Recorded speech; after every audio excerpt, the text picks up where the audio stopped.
This podcast is for female professionals and business owners. And of course, as always, our mission is to make financial conversations accessible so that high-earning women can really feel confident about their finances and live the life they want. I hope you guys are vibing with me and taking in the lyrics of this song, because they are fire.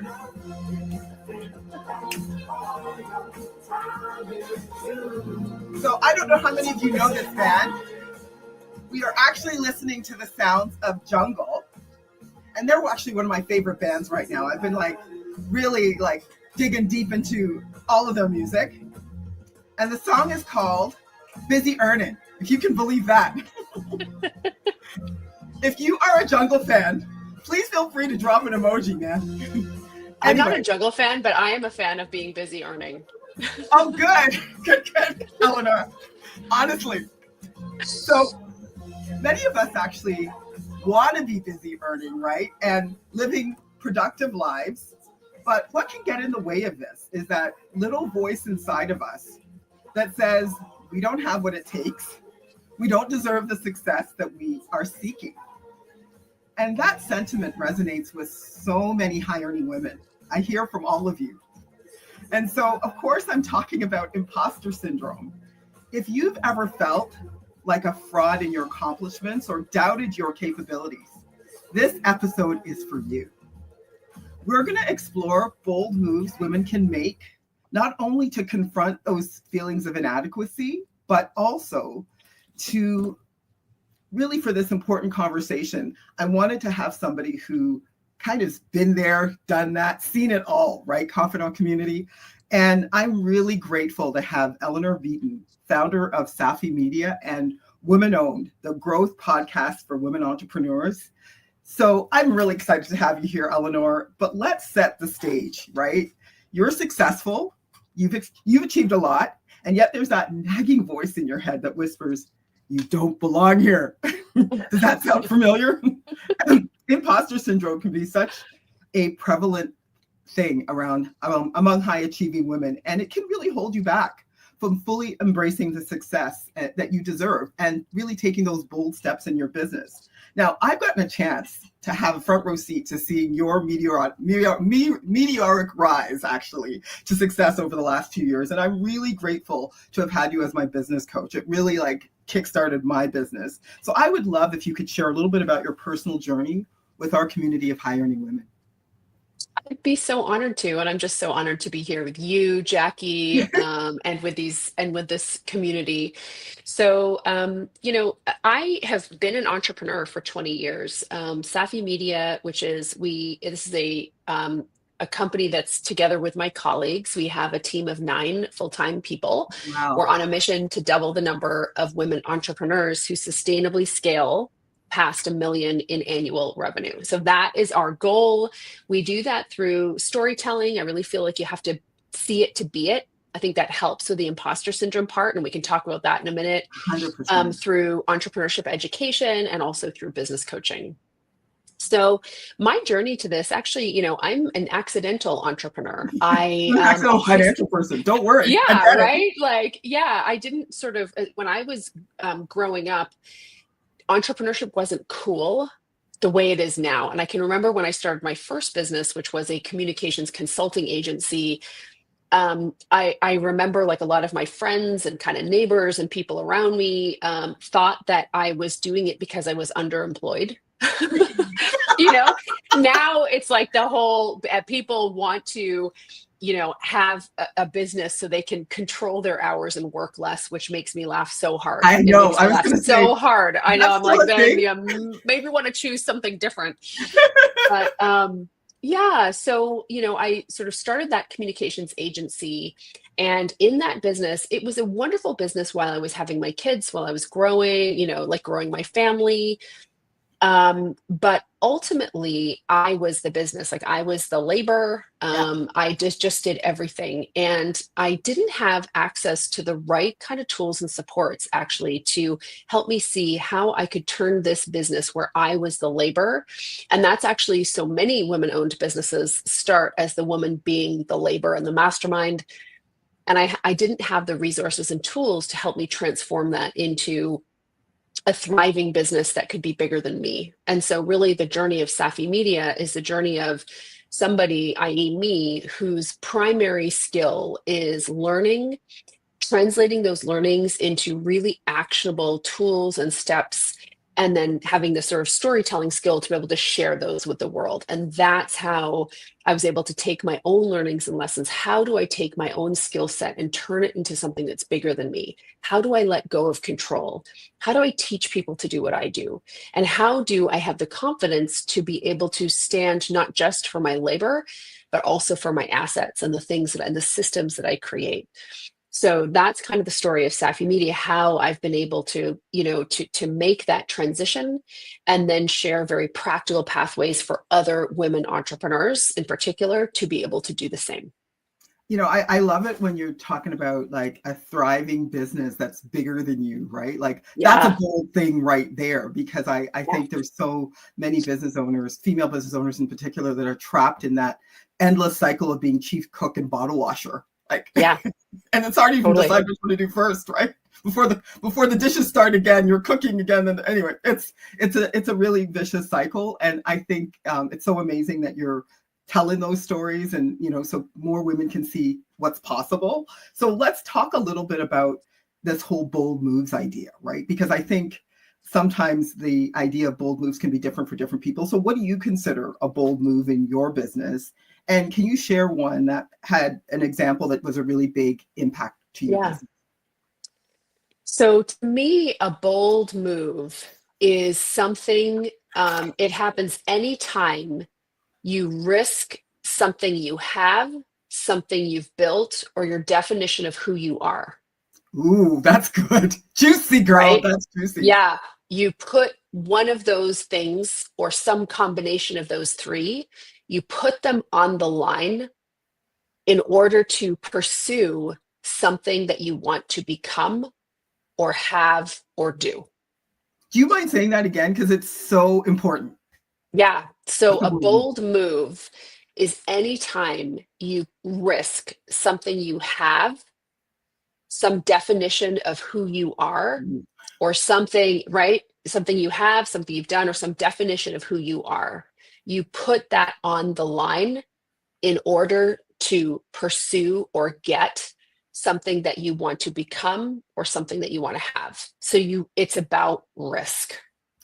It's about risk. Yeah. And, I think, especially if we think about this community, I don't know if folks can relate to this, but I found that as I have grown, as I have built a nest egg, as I have built a professional reputation, the more that you are successful, in some ways, the more you have to lose, 100%. the less you're willing to risk.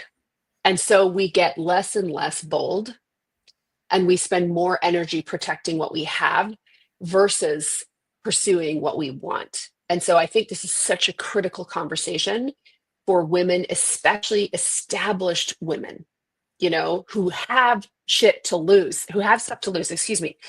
That's who I'm super interested in. Like me, the 22-year-old starting a business, not that yes, plucky, but not that impressive compared to, me, the 46-year-old taking big risks, risking capital to do things. So yeah. What could be your family's future, right? And so, high earning community, what do you have at stake? What do you have to lose? That's truly the risk you're taking. And I can liken this to finance all day long, because I talk to, women who are doing well, and they're like, I don't mind earning more money, even if it's, a little bit more, but I don't like the idea of losing money. But what's at stake even in that scenario, right? So it's really an important conversation, confidant community, high earning community, to have with yourself. Yeah. Love it. Yeah. And I don't love the energy. I don't love my own energy when I spend more of my time protecting what I have than leveraging what I have. So we look at it as sort of risking what we have, but really what you're trying to do is leverage what you have. So I'll give you an example. You asked for an example. This is just Yeah. a super recent one. So I have been paying attention in the last year. So Lo had some career challenges. She had some personal challenges, of course, but she also had some career challenges. So in the last year, she's had a number of initiatives that kind of didn't do well, that sort of flopped. And this was coming on the heels of a string of years where it was like all she could do was win. Everything that she touched turned to gold. She was really, really successful.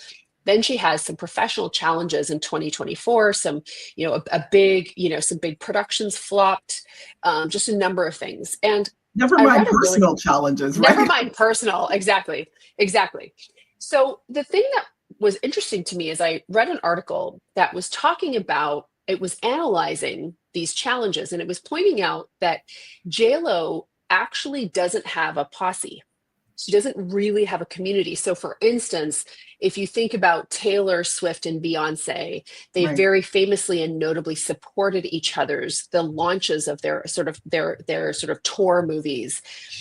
They are always cultivating on different platforms, cultivating a new generation of fans. Whereas JLo has been much more sort of loyal, and she's really focused on the fans that she has. So she hasn't necessarily grown her fan base into new areas like Taylor Swift is doing right now with the NFL. People who love Yeah, with like true. mainstream America, right? So this really stuck with me. And it stuck with me that as a woman, what's really important is that, especially as you're getting older, that you continue to cultivate a new generation of relationships. And if you're an entrepreneur, a new generation of potential buyers, that you are constantly sort of not in a scared way, but in a smart way, sort of holding your head up, looking out into the world and asking yourself, what's next? Who's next? What new relationships can I form? How can they lead to new possibilities? It's really critical. And so what I noticed, hey, my kids, they don't watch Netflix. They don't watch Amazon Prime. They do not watch Apple TV. They watch one thing, and that is YouTube. Right? One Right. thing. And so I was like, YouTube offers a massive opportunity. So we decided that we were going to double down on YouTube. We believe people will be watching, they will not be watching these other platforms. They will be watching YouTube. And we want to be the number one resource for women entrepreneurs on that stage. So I made the decision not to sort of hire a part-time video person, but to hire and make the investment, take money that could have been profits, put it into a substantial full-time salary to have a key YouTube lead in our company, knowing that YouTube doesn't really turn into customers, like it's a mid to longer term play. So that's an example, but what it has done, in terms of it's brought another creative visionary to our company. It has really cut the amount of time that I need to invest creating content. Yeah. And it has set, like we know we're building a powerful channel and asset. So that's like one example of a bold move I took recently. It goes back to building an empire bigger than you, which is so purposeful. And it leads me to a conversation we had many, many years ago, Eleanor, where we were talking about, multiplying versus adding and subtracting, right? So in finance, it's all about multiplying, right? Multiplying with compounding interest. But at the same time, going back to kind of that loop of being the chief cook and bottle washer, where you're doing everything and you're thinking, if I bring that person in, imposter syndrome, who am I to be the CEO of an empire, right? Then what's that going to say about me? And not thinking of some of your hires as an expense, which is a conversation I had last week just with Hilda, our HR person.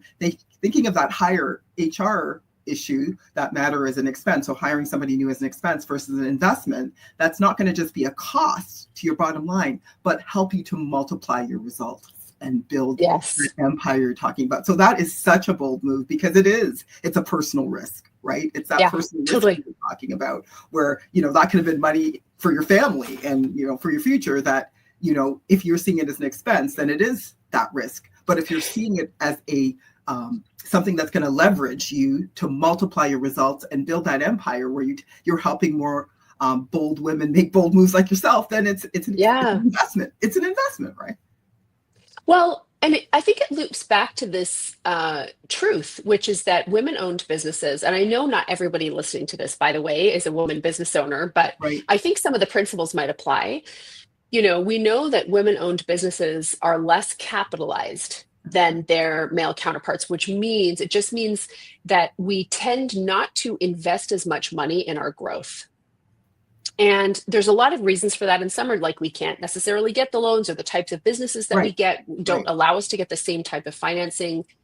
But regardless, what I've observed from having personally mentored over 750 women entrepreneurs is that I have often found that we as women are more likely to leverage our hard work to grow than we are to leverage money to grow. Yeah. And so to your point, when you only leverage your hard work or your knowledge or your expertise, you know what I mean? When you only leverage you, you can add. When you start leveraging you plus money, plus the efforts of other people, now you can really multiply. But that does require risk. It does require having a self being willing, you know, to set the bar higher for yourself, to be uncomfortable, to try new things. This has been so key. And I think for me, whenever I get stuck or I'm in a plateau or I feel like I'm trying my best and things aren't moving, I have to ask myself, yes, but what are you risking? That's a fantastic question to ask yourself, high earning community, is what am I risking in any scenario? I love that analogy. And I know we've talked about it before. When you leverage people and money, you multiply. When you leverage yourself, then it's challenging to multiply. You can simply add. So you're not going to see a major impact to your bottom line. So what are you risking not making that move is really the other question. What are you risking making that move? But what are you also risking not making that move? I have the same conversation with people about, you know, investing, taking risk with their money so that they can see that multiplier effect and their money grow and their capital grow over time. So it is a conversation we need to have with ourselves on a regular basis. It's definitely not a one and done. It's an ongoing conversation in my head, and I'm sure yours, right? So let's talk a little bit about, I think it's good for us to talk a little bit about now this whole idea of imposter syndrome. Tell me a time when you've experienced that and how did you overcome that? So I think you were there for a time that I've experienced imposter syndrome. I hosted an event. I think you might have been at this event. Yes, so I hosted an event. Yes. Say. I hosted an event. And so at the time I can remember walking into the room and it was a 3-day event. And I remember walking into the room and realizing that more than half of the faces in that room I had never seen before. I didn't actually know who they were. And they had come, you know, to stay in this resort to be part of an event that I was putting together. And I all of a sudden, and I didn't register it at the time, but I internally, I experienced imposter syndrome, and I felt so unsafe. You know what I mean? I just felt so unsafe because that's what imposter syndrome is. Yeah. You feel like you're going to be found out. You feel like you're not worthy, you know, of this thing that's happening to you. And I lost my voice. I literally lost my voice at the end of the first day. So that was, you know, and that was just kind of telling on so many levels. It was really, really hard. It was so embarrassing. It was extremely stressful. And we made it through. You know what I mean? We made it through. It was great. We made money. It was hard, but it was good, you know, at the same time. But what you know, for me, because I can just kind of tolerate fairly high levels of stress. I put myself into stressful situations a lot. I have a high degrees of self-respect. So like I trust myself to be able to do things, right? So because of that, sometimes I sort of really brush past when I'm actually feeling uncomfortable about something. Or like to me, what I think about with imposter syndrome is it actually happens. It's not an imposter for me. Imposter syndrome is not an imposter. Imposter syndrome happens to me when a younger version of myself gets triggered by the thing that's happening and then starts to try to take over.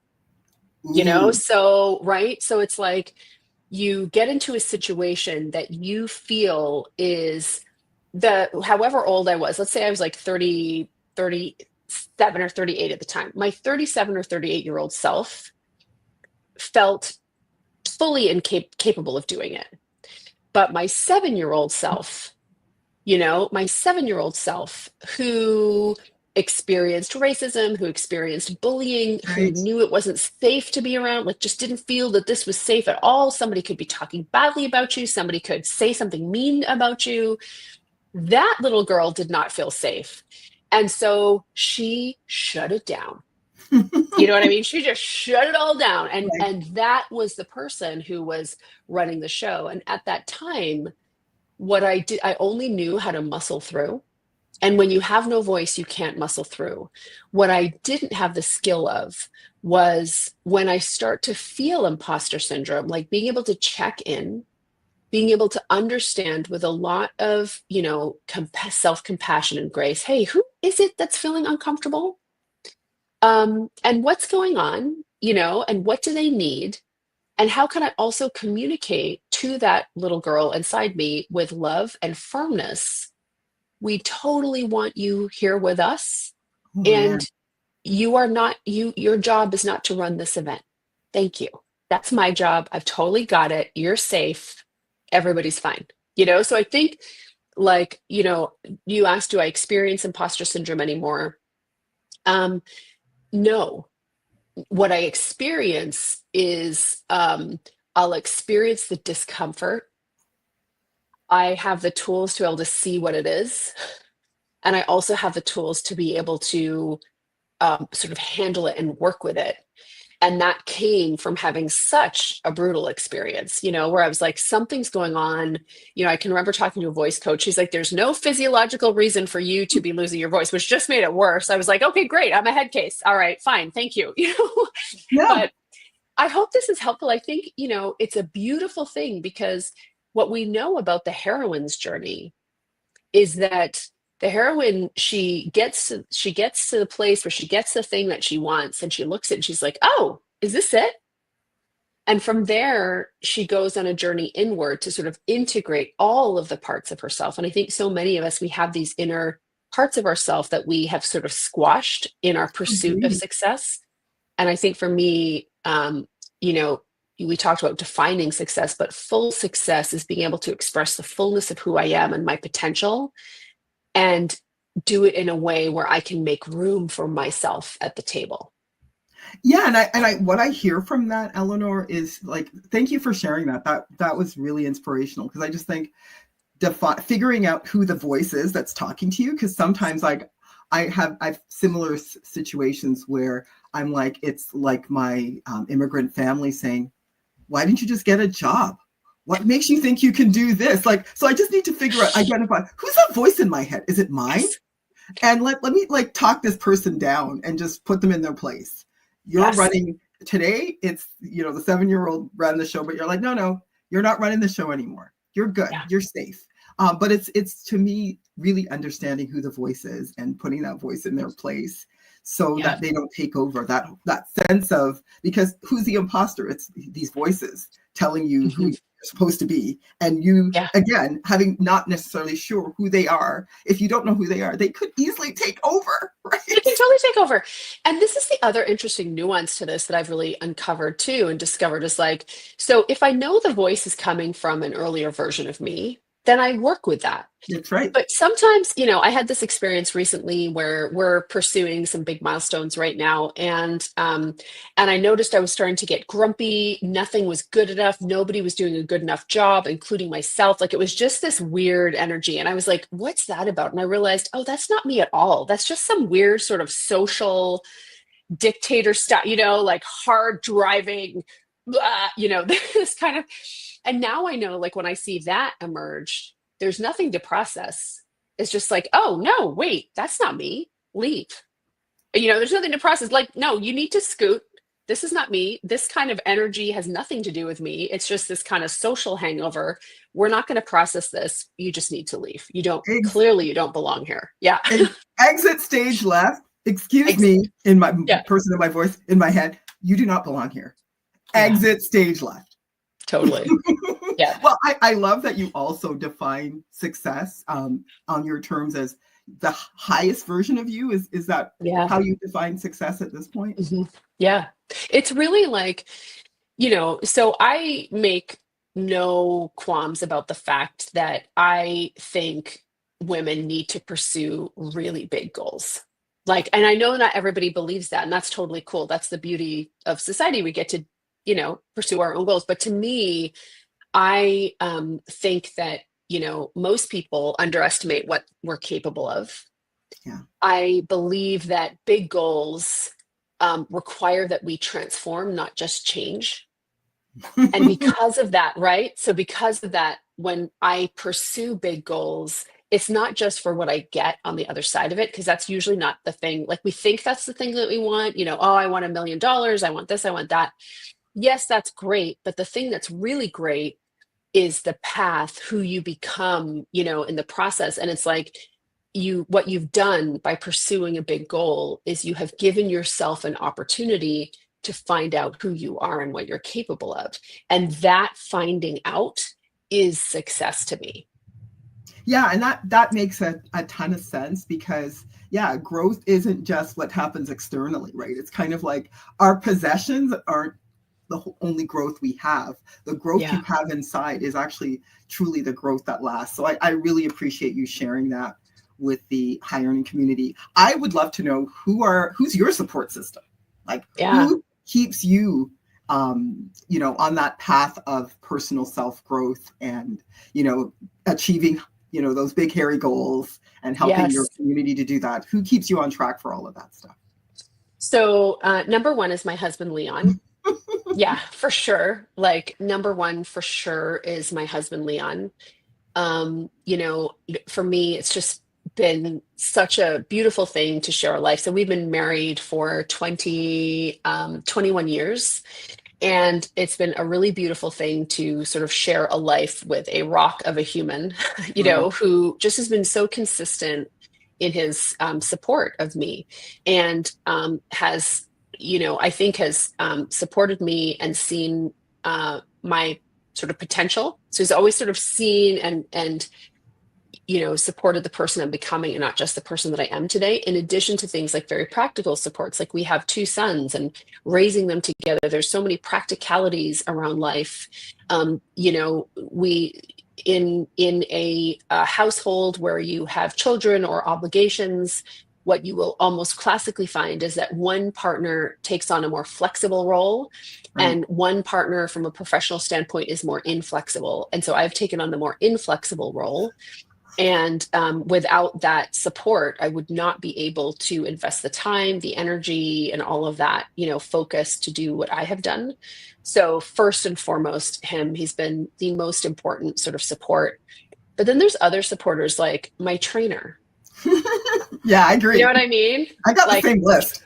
Yeah, right? It's like trainer, my facialist, my hairdresser. And these things, like, we can often sort of write these things off, but these people have been important supports. I've invested in supports to help me stay healthy, to help me looking my best, business coach, community, like mastermind community.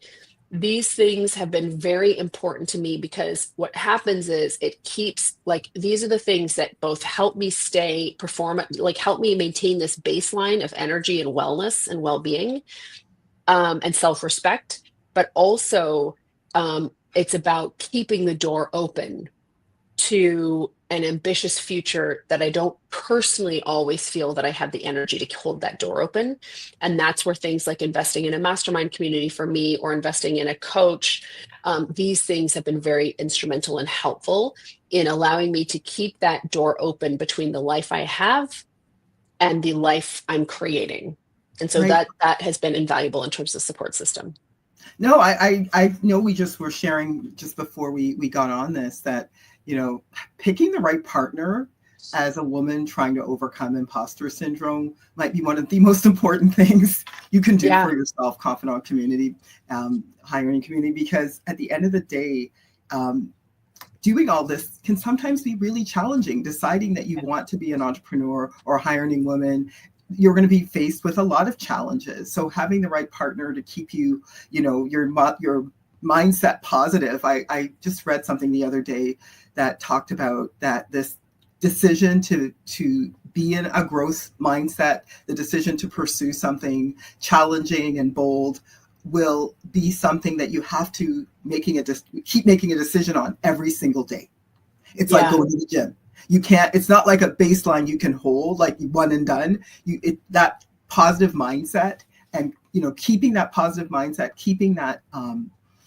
keeping away from imposter syndrome and making bold moves is something you have to keep actively pursuing every day. So having the tribe that helps to keep you on, starting with, a really good partner, as you said, the people who keep you in line, your trainer, all those things. I 100% agree. It's kind of like putting on a piece of clothing and just giving you that sense of, I've got this, right? So anything you can do that dresses your mind and dresses your body so that you achieve that positive mindset, and you have the right fundamental emotional state to pursue those goals. Those are really important things, and it's a decision you'll have to make every single day. is one of the things. It is, and for me too, like those are the people who have been most instrumental in reminding me about timelines. And so, for a high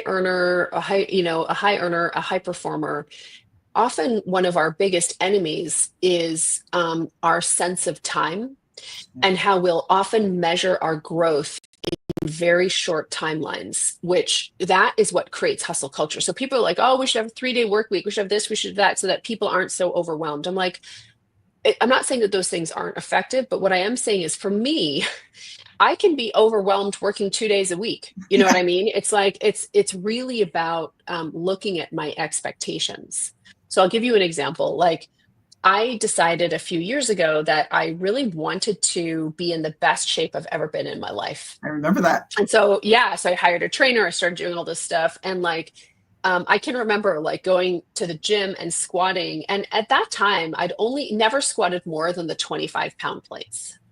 So that's like 95 pounds. Yeah, still there, Eleanor. Right. Yeah. Right. And that was like,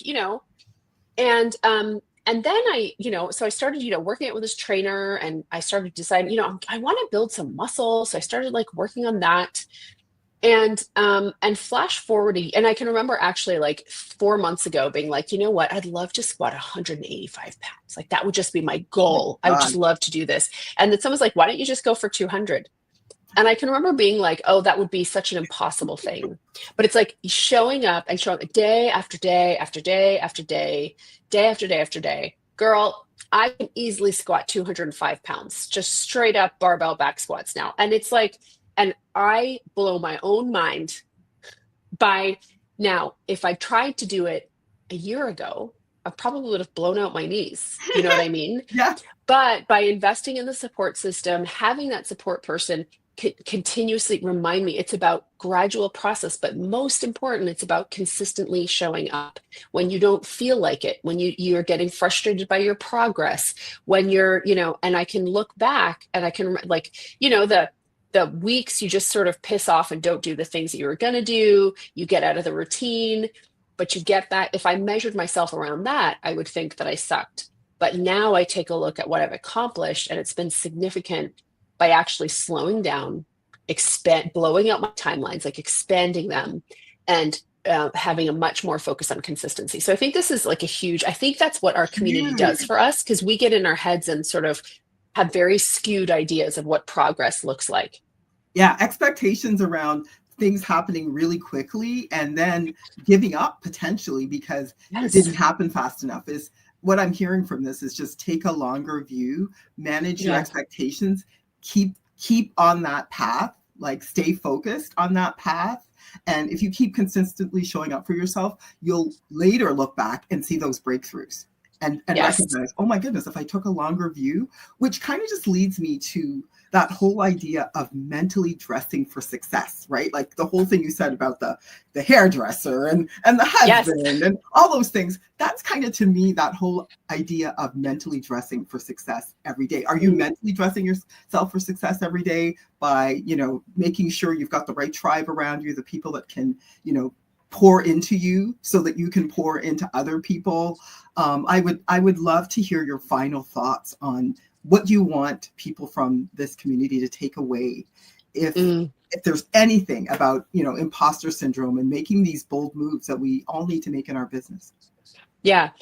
So the final takeaway for me would be to intentionally speak over yourself with massive degrees of confidence, belief, and determination. So when I set a difficult goal, or I'm thinking about something that I want to accomplish, maybe I've set a target for something, and it's so interesting how you can allow your fear or stress about it. Like that's like the only track, And so what I have cultivated a habit of doing is talking over myself. I can do this. I have everything I need. I am eminently capable, and I will accomplish this. Like just talking over yourself with huge degrees of certainty, of confidence, of determination, and filling yourself, with that belief in your own potential. As women, who are you waiting for to do that for you? Who are you like, what are you waiting for goodness sake? You're like 30, 40, 50 years old. If not you, then who? If not now, then when? And you have the power to do it by speaking over yourself with high degrees of confidence and belief. And that, I think, just having that as a habit, saying it out loud, it's very, very tactical and practical, but it's very effective. Fill yourself with your own sense and love of who you are and what you're capable of. I love it. Again, confidant community, you heard it here.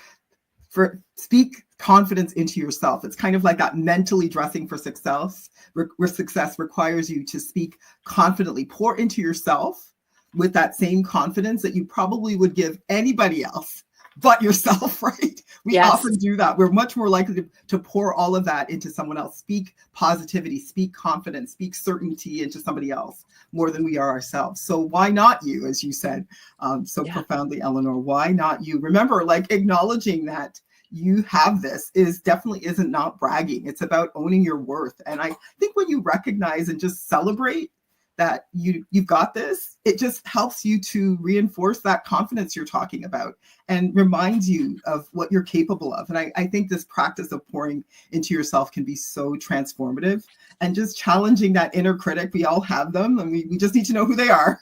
Yeah. And then the quieter they tend to become, and really allowing what I'm hearing from you, Eleanor, shine through. And I would love to talk a little bit more about, now as we close up the podcast, some of the resources that you would recommend. Obviously, we're gonna definitely plug your podcast, which is the Women-Owned Podcast, and it's for growth entrepreneurs. I had it here and now I can't remember. It's Growth Podcast for Women Entrepreneurs. Yes, the Growth Podcast for Women Entrepreneurs, women-owned. I'm actually listening to it myself. I just always call it women-owned. So yeah, I know. Yeah, I think check out the Women-Owned Podcast for Growth Entrepreneurs. And I think just having a business coach, for me, you've been my business coach for a long time. I think it's a really important practice to have someone else to talk about the business. Communities are so important. How many people are you actually talking to who actually understand what the commitment is to be a business owner? Find those communities. I would, as I said, recommend getting a business coach. Of course, I'm going to post your information in our podcast notes so that people can get in touch with you if they're looking for a business coach. Some other quick resources I'm going to pass on is some books about overcoming imposter syndrome.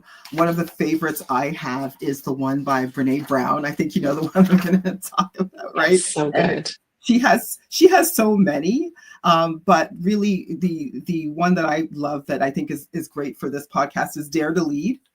Brave Work, Tough Conversations, Whole Hearts by Brene Brown. Do you have any that you would recommend as well, Eleanor?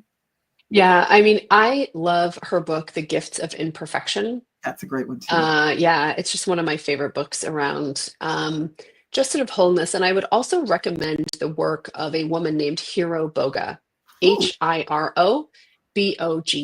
Yeah, she is a wonderful teacher on, sort of this concept of wholeness, and has been a really important mentor in my life. So I would recommend her work as well.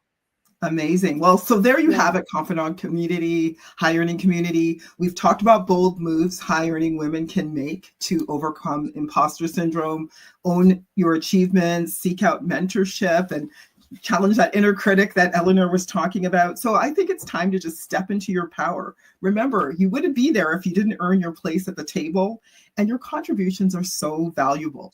I think it's time we embrace our success, support one another, and let's just break this cycle of imposter syndrome. I really want to thank you again, Eleanor, for being here. Thank you, high earning community, for tuning into this podcast. So if you found today's episode helpful, please share it with a friend who might need their own boost in confidence. And please don't forget to subscribe. We'd love you to rate and review our podcast once we have it up. And join us next week, of course, where we'll explore more bold moves to make. And we'll also recommend that you just do what you can to keep shining and making those bold moves in yourself and in your business. See you next time, Confidant High Earning Community. Thanks again, Eleanor. Have a great Thank one. you.